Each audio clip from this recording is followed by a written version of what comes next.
What's up, Zoms? Today I'm going to be showing you how you can go through Diablo 4 itself, things you should do, and the things you shouldn't do. So let's get into it.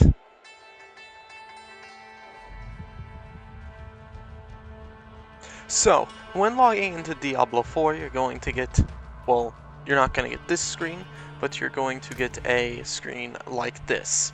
And it's going to tell you to choose your character and what class would you like to play.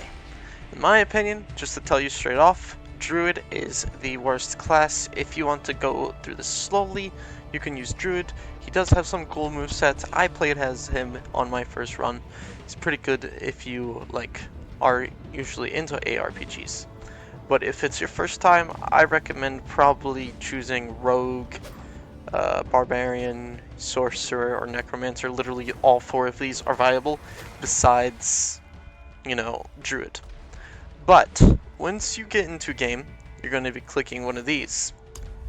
And then after you click one of them, you're going to click this and you're going to customize it, do all that stuff. You can do hair, face, accessories, and you go to finalize. Now in this screen, you can click hardcore. But in hardcore, your hero dies permanently, or your person.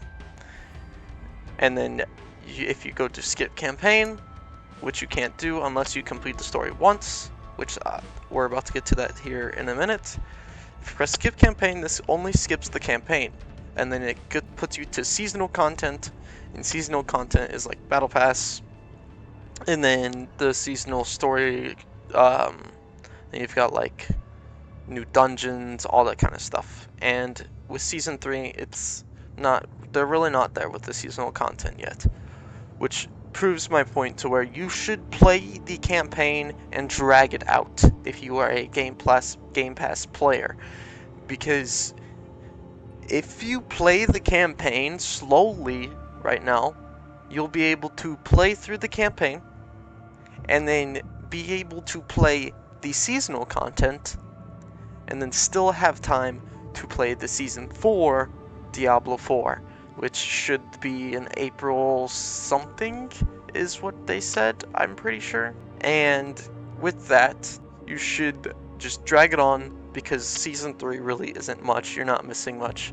So I just wouldn't go through the campaign speed running, because the campaign's really good. It's like actually really good. So if you just go through the campaign as slow as you can, just wait for Season 4 to come around. That should be the time, because that's going to be the time we get item changes, all this kind of stuff.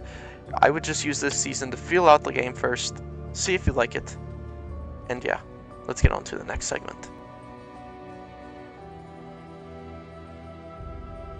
So with items, they have different rarities in Diablo, and the rarities they've got is rare, magic, legendary, and unique. And I'm pretty sure that's all. Quote me if I'm wrong in the comments. But with all these items, you're going to be seeing rare and magic the most, and after you level up, you're going to be seeing a lot of legendaries. And it's going to be fluctuating between rares and legendaries, because you're going to be seeing a bunch of those towards the end of your game, of your campaign, or your season that you're in. And the difference with these is that with magic, you get less affixes, which are the diamonds on the screen. And with rares, you get more affixes, which are the diamonds on the screen again. With the rares, you get 4 affixes, and with the blue, which is the magic, you get 3 affixes. And then with the legendaries, you get more affixes, as long with an imprinted thing, which gives you an ability boost, or it just gives you faster attack speed, or gives you unstoppable, or gives you a barrier when you're injured or something. Like my character, he gets charge, it calls force 4 ancients, and just goes ham. The move's wild. They're nerfed next season, so I wouldn't use it. Unless you're playing this season. But there also is a thing called uniques. And these, I think, yeah, these get 4 affixes, but plus 1, which is a unique affix. This affix is just like the legendary affixes, or not the legendary affixes, like the imprinted aspects, but these cannot be changed. They can't be taken off. You can't imprint these. these are its own thing. Ancestral unique gloves, or uniques in general, are very powerful. These are the most powerful items in the game. You can get them, well, you can get them very rarely. They're very rare. You're supposed to like grind for these. These are the items you grind for. If you play Diablo for a while, you'll be wanting these items, and to grind them you either go through dungeons, or if you want Uber items you go through Uber, Dariel, you go through like different types of bosses. You can also craft these from, say, the Alchemist. The Alchemist has crafting items to transmute to get the Uber Uniques that you want, but you need to salvage Uber Uniques to get the Uber Unique. Uber Uniques are better versions of Uniques. These come with 5 affixes, and the one being the Uber like move set. Like this comes with critical strike chance, but these also have different moves. And then with that said, you can also add aspects onto your items, which to do this, you go over to the Oculist, which is right here, and you go to and you would press this button, which you would right click this, would put in the item slot, and then you would go to Codex of Power, and you get the codexes, which are aspects from dungeons, or you pick them up off of items. That is RNG, because there is some items that you can't get without finding it and extracting it, like the vampiric powers. You can't find those without extracting it from the item.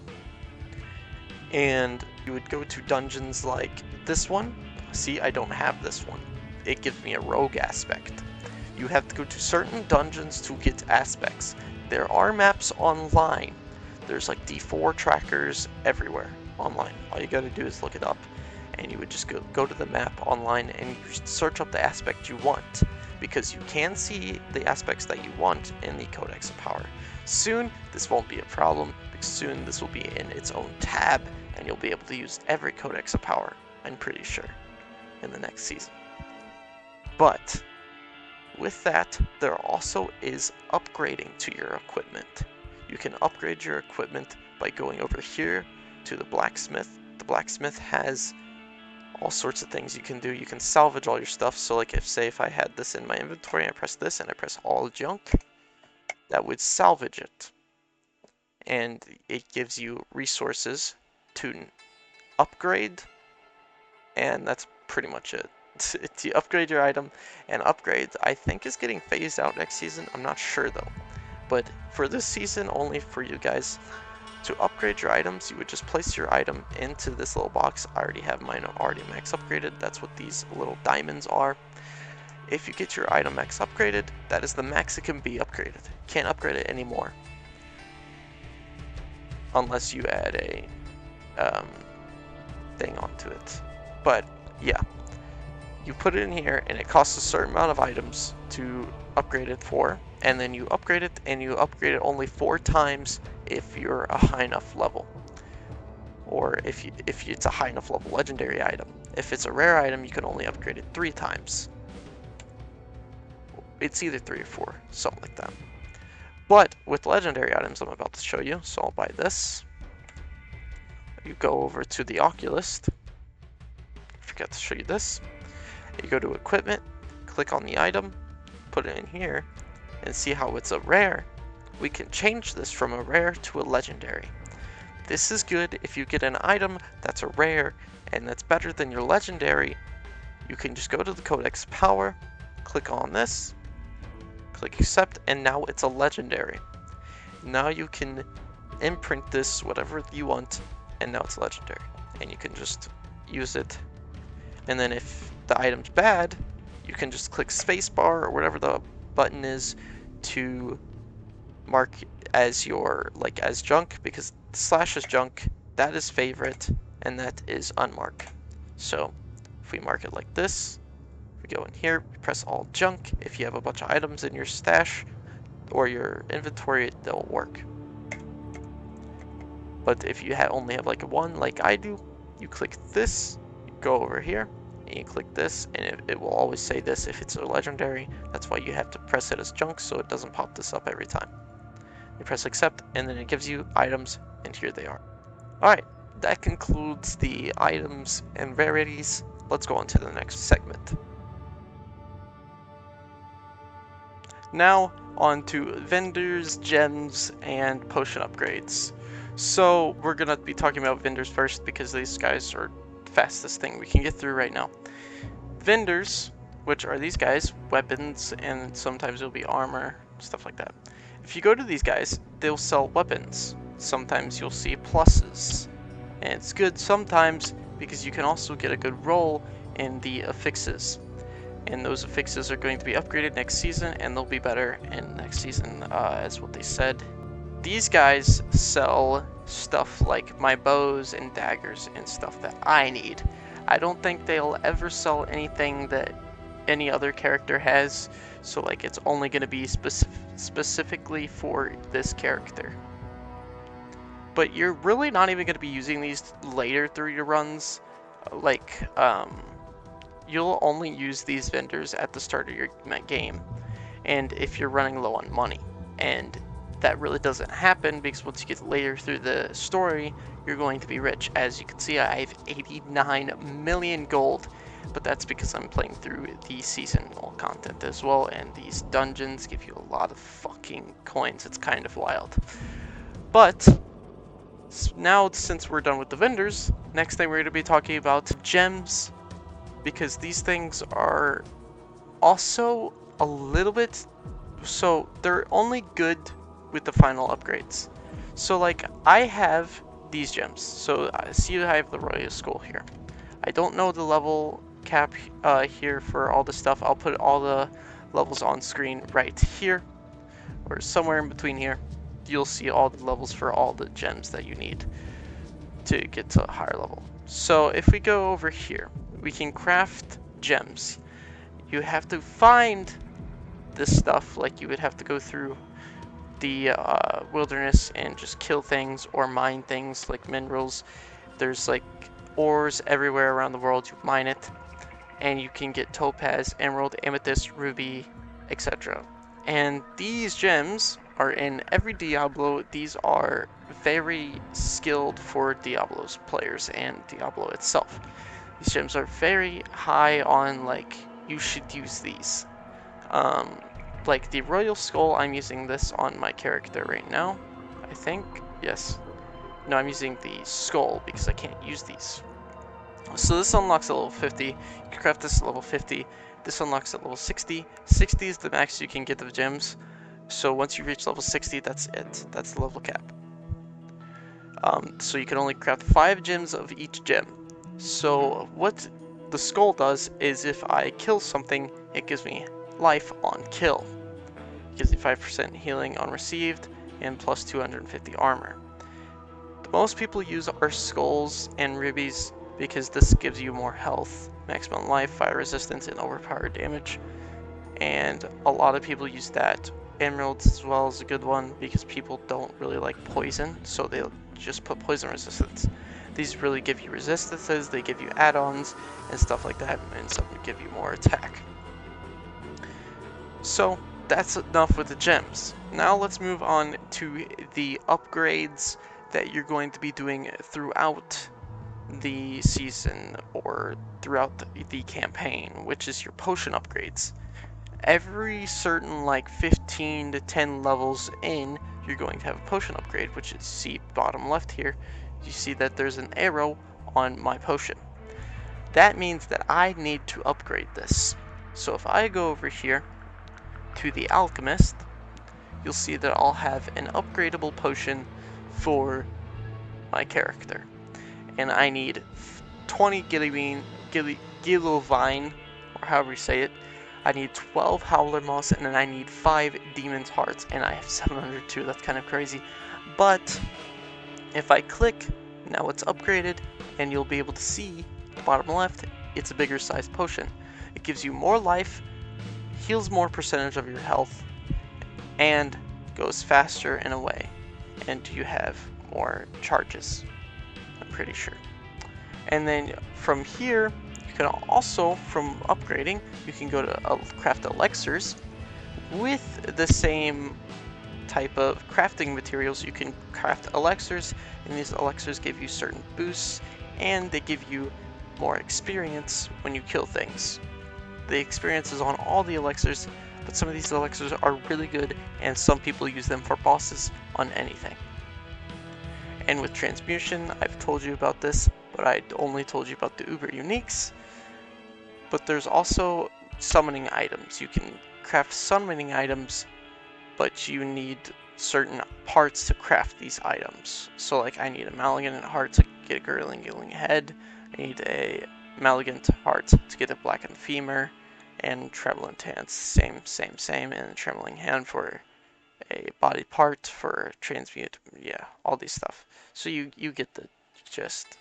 And if we go to crafting materials, you can craft all the materials you need to craft anything besides these items right here. Besides these two sections, you cannot get items from here. You cannot craft any item that's from these sections on here. You can only craft Gilluines, you can only craft like these items, Gilluine Silver Ore, Roadman, Bright Side. These are pretty much the items you use to upgrade your potions. And then incense, you can craft this stuff. I don't really use this. I really haven't. Oh, it increases all stats. I really don't use this stuff. I don't know if people use this. I bet you people probably use this if you're in world bosses. So like if you go fight a world boss, I guess this is very nice to use. Or Legion events as well. So yeah, incenses are just like upgrades for like pretty much your whole team. It's like elixirs, they have a time limit.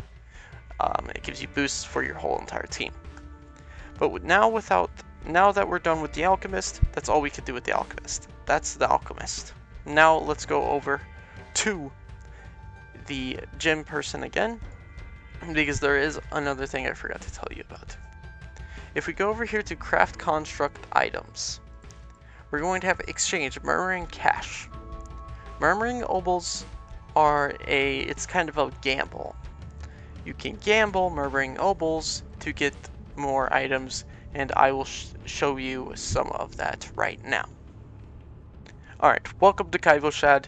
This is where we're going to be gambling. And yes, gambling, you heard me right. The murmuring obols you get throughout the storyline, you can gamble or you can buy keys to get chests. And in my opinion, the keys are the correct way to go. I'm sorry if I'm lagging. Kaivoshad does this to me for some other reason on OBS. But if you go to Liz, however you say this guy's name, on the map here, it is in Kaivoshad. At this location, you can click on him and you can trade him obols to get these items. You can get any item you want. It's a gamble. It has a set of fixes. You can get, I think you can get legendaries. I'm not sure though. I haven't gotten a legendary from this. I don't think you can get uber uniques from this, or uniques in general. But if we click on an item, oh, you can get legendaries. That's kind of crazy. Okay, you can get legendaries, apparently. I don't know if you can get uniques. If you can, it's really lucky. But yeah, it's pretty much gambling system in the game. It's very nice. At the start, I'd be buying the keys because you're going to be seeing a lot of the chests around. They're called whispering chests, I think. And yeah. But yeah, besides that, you could just buy it randomly and get lucky. As you saw, I just got 2 of these. And you can, these are imprinted? Oh, these aren't imprinted, so I could take these off. So like this embalmment skill on this legendary, I can extract this. So this is a pretty good thing to use apparently. I'm gonna use this more often. I didn't know you could do that. Okay. Well, something new you learn. So that's it for today's video. I hope you liked it. I hope you get a thumbs up and all that kind of jazz. This is my first Diablo 4 video. I'm going to be doing videos on all other ARPGs. I might do Path of Exile 2 when it comes out. I don't know yet.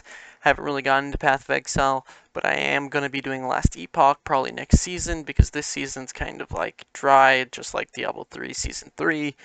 But Diablo 4, I'm going to be doing a bunch of content on this. even though Diablo 4 bad, you know, all you guys say. But I also, trust me, I know Diablo 4 is bad to me. Okay, right now, at least the season's bad, game good, season bad.